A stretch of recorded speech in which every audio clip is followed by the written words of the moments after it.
Commanders Declassified Podcast is back for you. Hopefully your week is going well.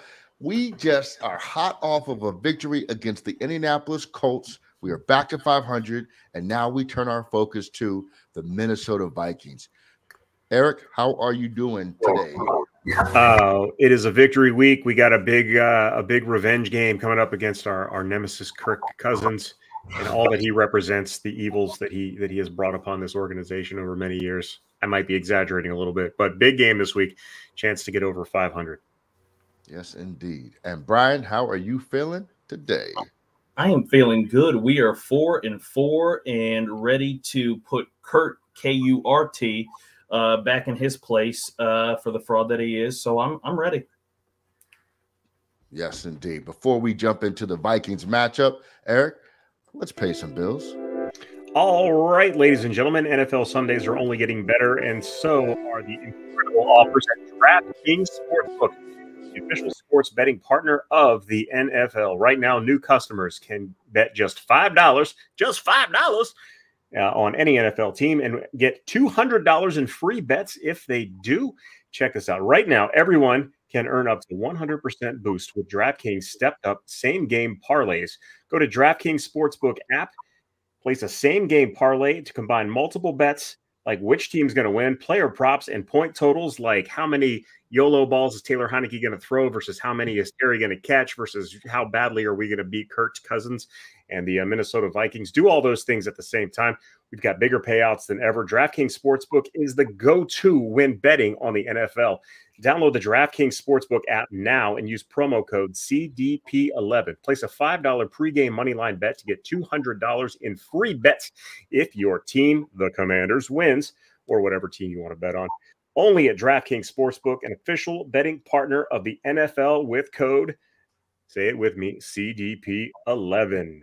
Now, if you or someone you know has a gambling problem, crisis counseling and referral services can be accessed by calling 1-800-GAMBLER. That's 1-800-426-2537 or 1-800-NEXT-STEP, 1-800-522-4700, 888-789-7777. Visit http://ccpg.org or 1-800-BETS-OFF in Iowa, 877-HOPE-NY, or you can text HOPE NY 467-369 in New York. Visit ogpr.org in Oregon or 1-888-532-3500 in Virginia. 21 plus, physically present in Arizona, Colorado, Connecticut, Illinois, Indiana, Kansas, Louisiana, select parishes, Michigan, New Hampshire, New Jersey, New York, Oregon, Pennsylvania, Tennessee, Virginia, West Virginia, and Wyoming only.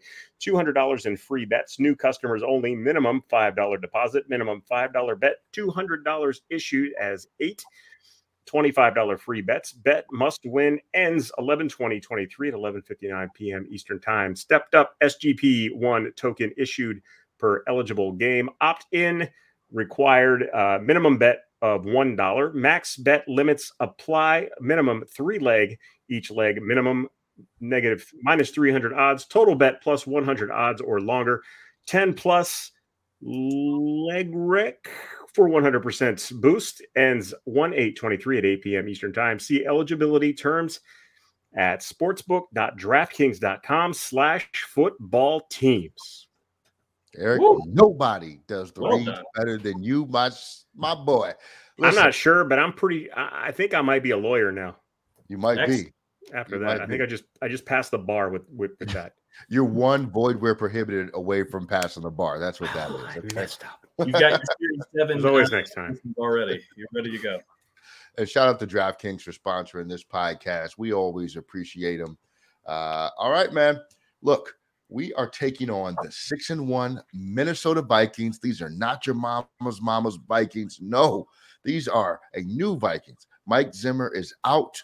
Their new coach might be familiar to you, Kevin O'Connell, right? We know that guy. He was offensive coordinator here in Washington for a brief period. He took over and then he left when Ron Rivera came into town. He has since gone to Minnesota. He is essentially creating a powerhouse in Minnesota, and he has breathed life into Kirk Cousins.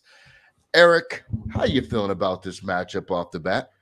They're still the Vikings. I don't care what their record is. The Vikings are the Vikings. That's just what they are. Kirk Cousins is Kirk Cousins. Now, the bad thing is that we're getting 1 p.m. Kirk Cousins instead of primetime Kirk Cousins. Sunday 1 p.m. Kirk Cousins is a juggernaut. So this is going to be a challenging game. But the Vikings still don't scare me or anyone else.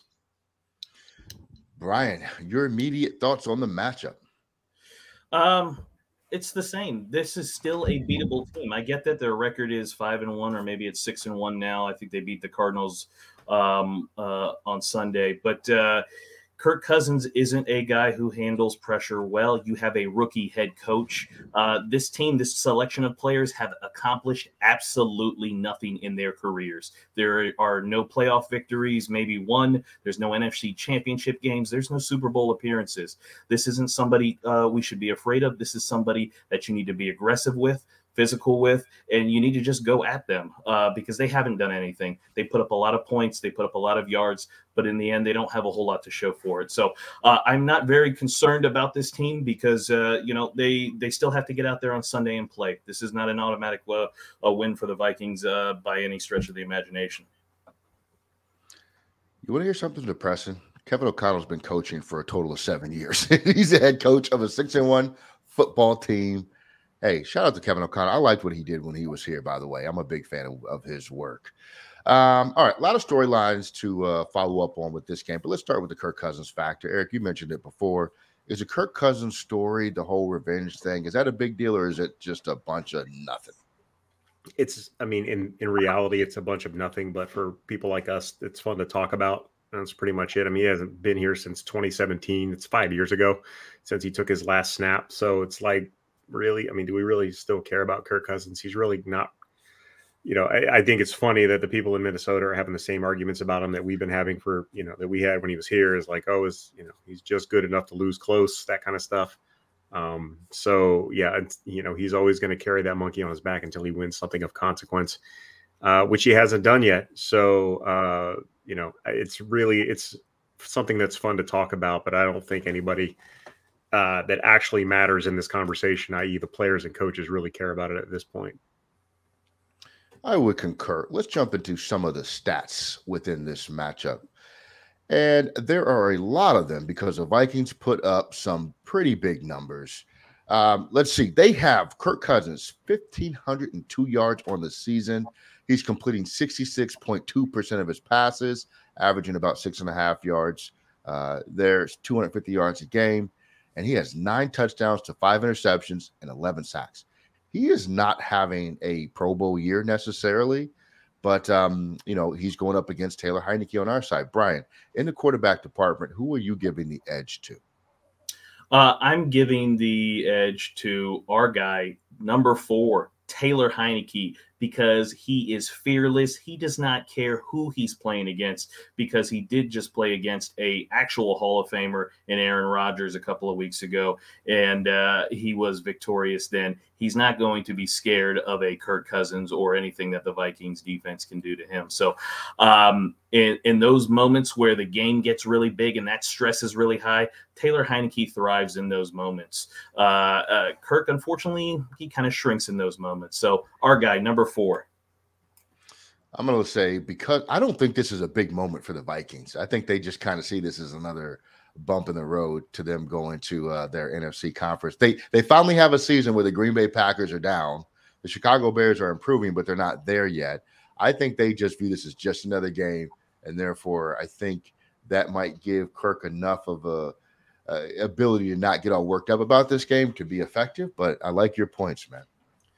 Let's talk run game, Eric. Dalvin Cook is their leading rusher. He has 450 yards on the season. He has 4 touchdowns. He's averaging about 75 yards a game. They also have Alexander Madison, who is completely unplayable in fantasy, but in real life, he is a highly effective backup running back.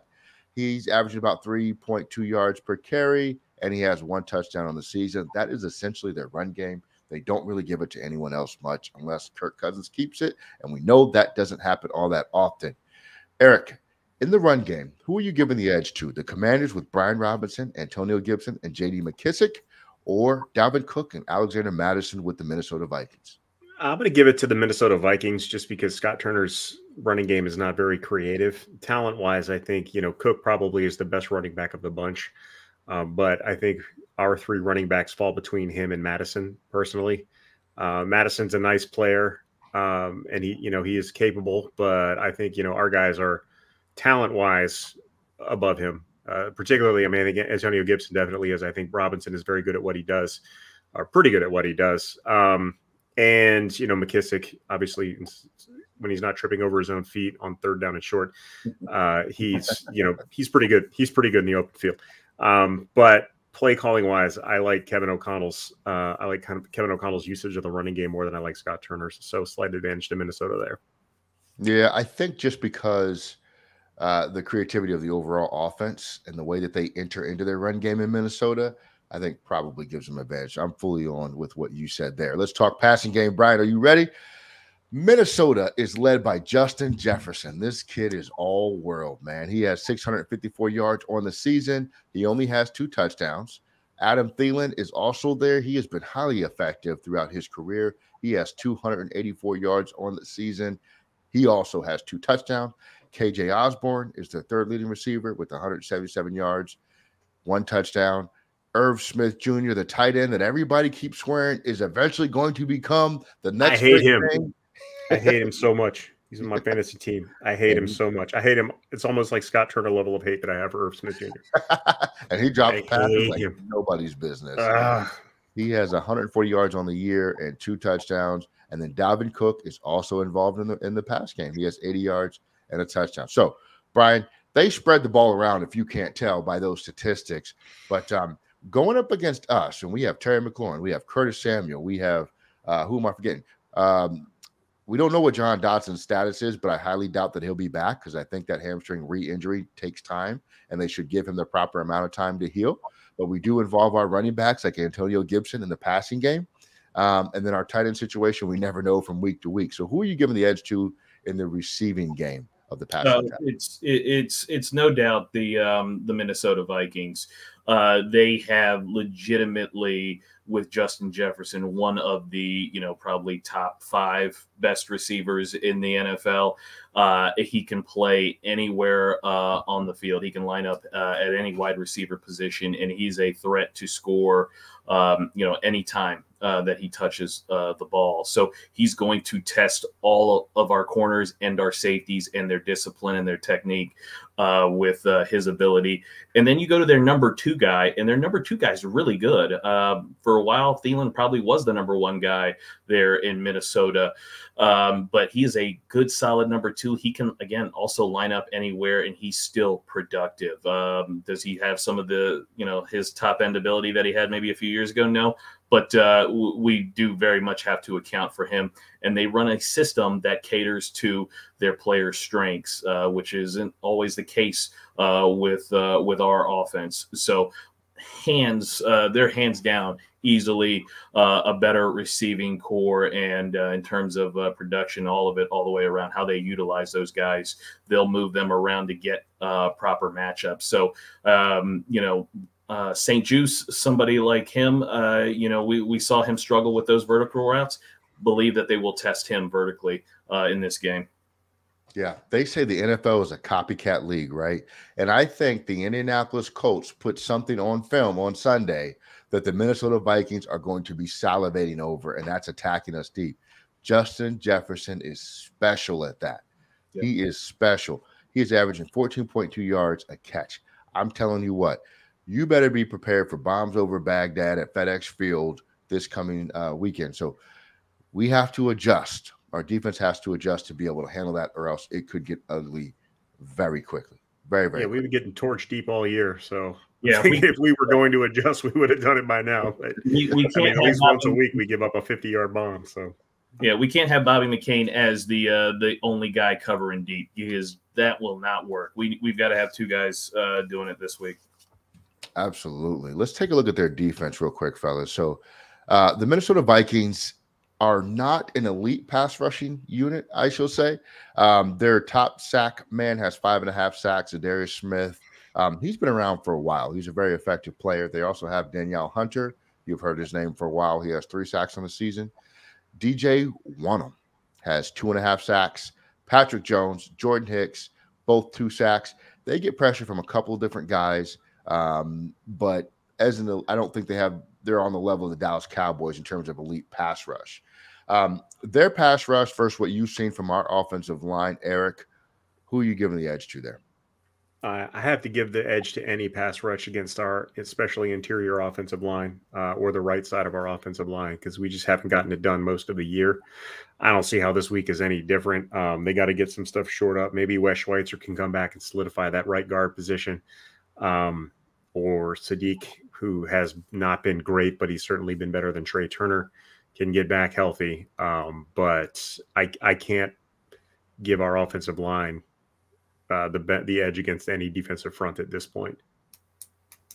Yeah, it's really, really tough. Brian, in terms of pass defense, they don't have a lot of playmakers on defense. They have a lot of guys that used to be playmakers on defense, but it's not a passing defense that necessarily scares me so much as what it would have maybe 3 years ago with some of these same names. But they have Harrison Smith. That's their leader in interceptions. He has 2. Patrick Peterson is there. He has 1 interception. Josh Metellus and Jordan Hicks both have an interception apiece. What do you think about this pass defense against our wide receivers, sir? I think their pass defense is solid. Just like you said, maybe 5 or 6 years ago, a couple of those guys we would be really scared of. Though Harrison Smith is still a really good safety. He knows what offenses are trying to do to him. He knows where he needs to be to kind of break up that football. I think our group, though, individually, I think our receivers are better than them, and it'll be interesting to see kind of how Scott Turner deploys Terry. Hopefully Taylor Heineke continues to just focus on Terry and throw him the football, because Patrick Peterson at this point in his career isn't a match for Terry. Harrison Smith, again, he is somebody we do need to keep an eye out for, but I think with everybody else that we can run out there at wide receiver, I like our group better than the Minnesota Vikings. I like it as a whole. I mean, look, the Vikings they can turn you over, and they will turn you over if you give them the opportunity to. The one thing we can't do is coax ourselves into turnovers, right? Because we're not going to be able to go tit for tat with them, score for score with them, right? Offensively. So we have got to control the ball. We got to possess the ball.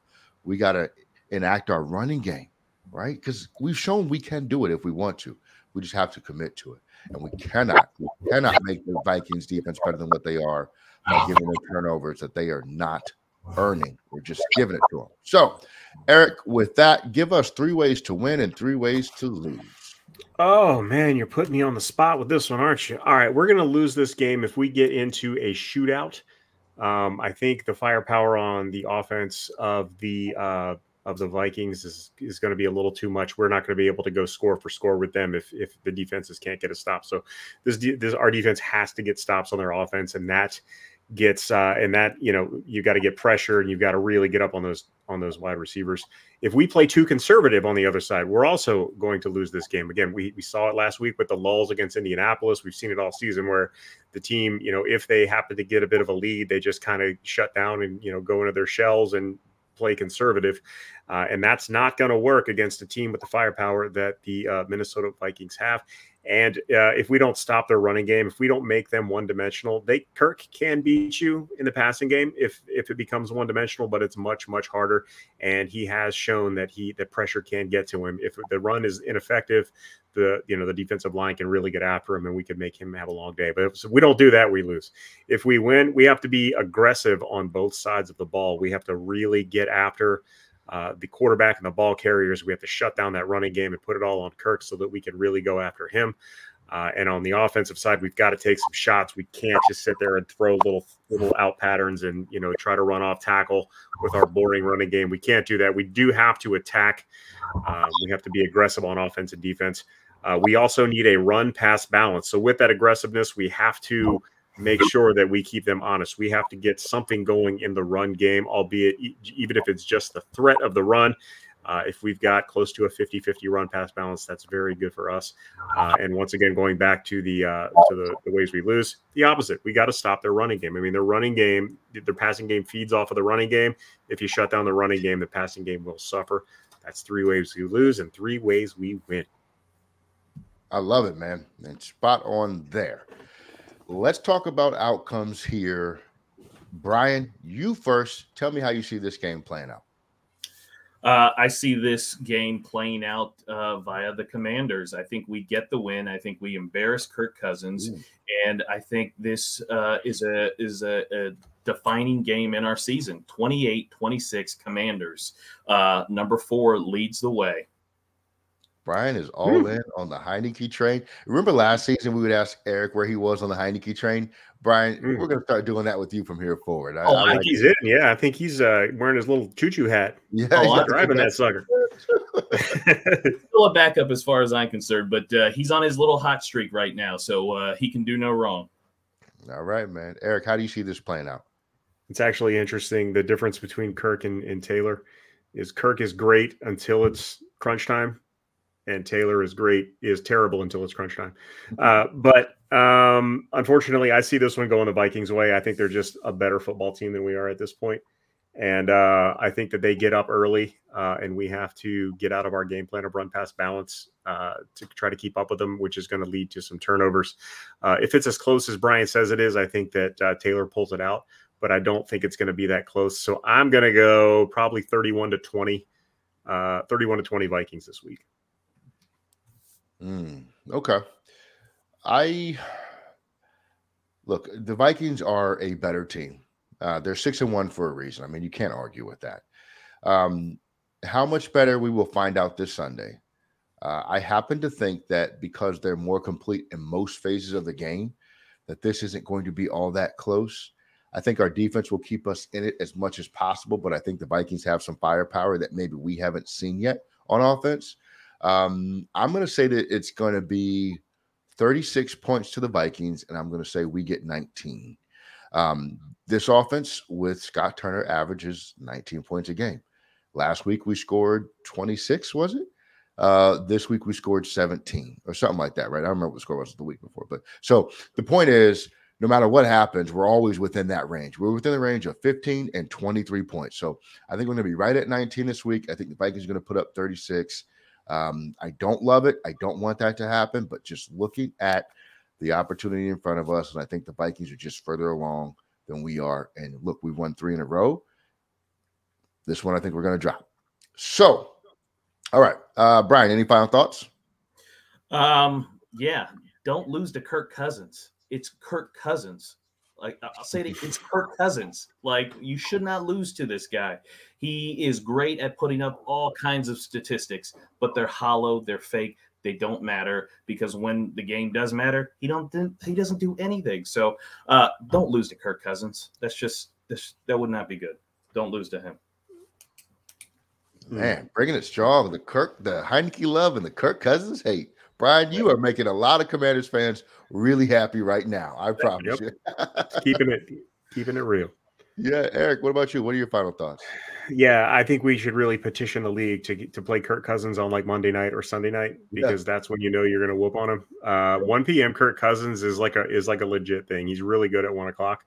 And unfortunately, that's, with us not being a very good team, we don't get a lot of primetime games. So we're stuck playing him at 1 o'clock. It's going to make for a long weekend. But if this team can keep it close, there is a chance that he will wilt under pressure as he has been known to do once or twice. Yeah. 1 p.m. Kirk Cousins is like John Elway. 8 p.m. Yes. Kirk Cousins is like John Beck. There's just a huge difference. Yep. But, my final thoughts. Look, we've had a lot of really fun football lately. You can't win them all. There's certainly a chance we do win it. Brian, I thought you laid out the case eloquently there. Like I said, I think they're a better team at this point in their development. I like their head coach. He's a creative youngster. But I'm pulling for the home team. If we get above 500, 9 weeks into the season, imagine where we're going to be. The one thing that we can't take for granted is that the Vikings are coming off of a bye week. They're going to be rested. They're coming to play some ball. If you want a statement win, this is it. Go make a statement. Let's knock off these Vikings and put some respect, as Birdman said, put some respect on our name. That being said, I think we're all wrapped up, fellas. Look, like, listen, comment, subscribe. What else can they do? Go check out commanders247.com. There's a post-game report card up there waiting for your eyes right now. We will have some more stuff up there later this week, I am sure. Check out commanders247.com. Man, all of our socials are out there at Declassified WFT, at Mr. Who 1, 2 O's, at ETROD42. You can check out the Linktree, Commanders Declassified Podcast. We're on Facebook. Yes, we are on Facebook. Go find us on Facebook. We just get up on Facebook. That. Go like Tell that. Your page. racist uncle who rants on Facebook to follow us. Yeah, who is it? Isn't it conservative uncles? Those are the people that hang out on Facebook these days. But yeah, we have one of those too. It is certainly political season. My God, those ads never end. But you know what? Neither does the Commanders Declassified Podcast. You can loop it, stream it wherever you want to listen to it. And for everybody on audio, I hope you like the new intro. I hope you're digging that. But we are out of here. We got some stuff to do, but we'll be back after the game on Sunday to tell you what happened with the Vikings. Peace.